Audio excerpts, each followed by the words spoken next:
বেগুন ট্যাংরার জন্য এই যে ট্যাংরা মাছ কেটে ধুয়ে নুন হলুদ মেখে রেখেছি। এই যে ছোট ছোট এই ট্যাংরা মাছগুলো খুব ভালো লাগে খেতে।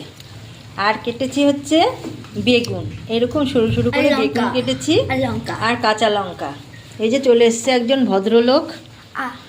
কি খাচ্ছিস ভাই? বলো। আইসক্রিমের।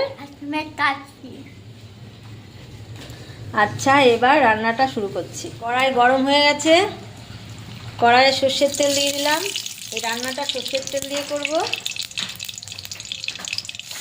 এবার কড়াইতে ট্যাংরা মাছগুলো দিয়ে দিয়েছি, ট্যাংরা মাছগুলো ভেজে নেব।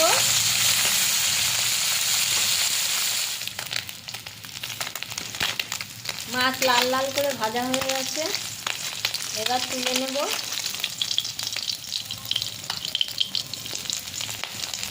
মাছ ভাজার তেলের মধ্যেই এই যে কালো জিরা ফোড়ন দিলাম,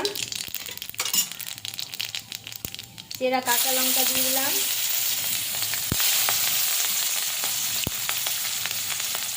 বেগুন দিয়ে দিলাম,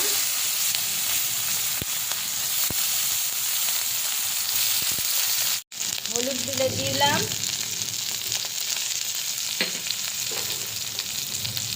নুন দিয়ে দিলাম। এবার একটু নাড়াচাড়া করে নেব। বেগুন লাল লাল করে ভেজে নিয়েছি, এবার জল দিয়ে দিলাম।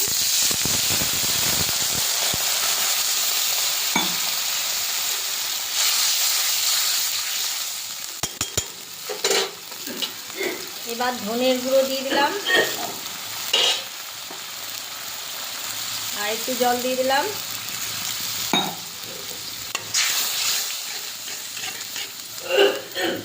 এটা ফুটে গেছে,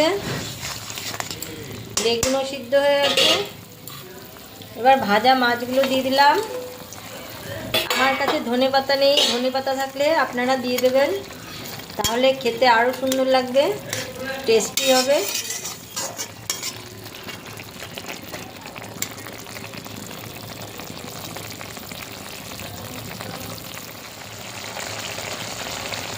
বেগুন ট্যাংরা রান্না হয়ে গেছে, এবার নামিয়ে নেব।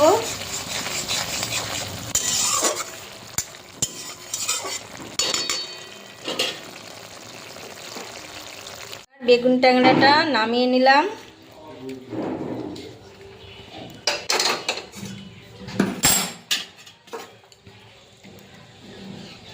আমি যেভাবে বেগুন ট্যাংরাটা রান্না করলাম, এটা খুব পুরনো দিনের রান্না।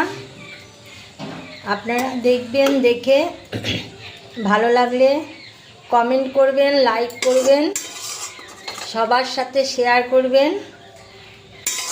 আর যারা নতুন আমার চ্যানেলে, তাদের কাছে অনুরোধ, আমার চ্যানেলটাকে সাবস্ক্রাইব করে দেবেন। সাবস্ক্রাইব করে আমার পাশে থাকবেন, পাশে থাকা বেল আইকনটি প্রেস করে দেবেন নতুন নতুন রান্নার আপডেট পাওয়ার জন্য। এখন এই পর্যন্ত, আগামী পর্বে আবার দেখা হবে।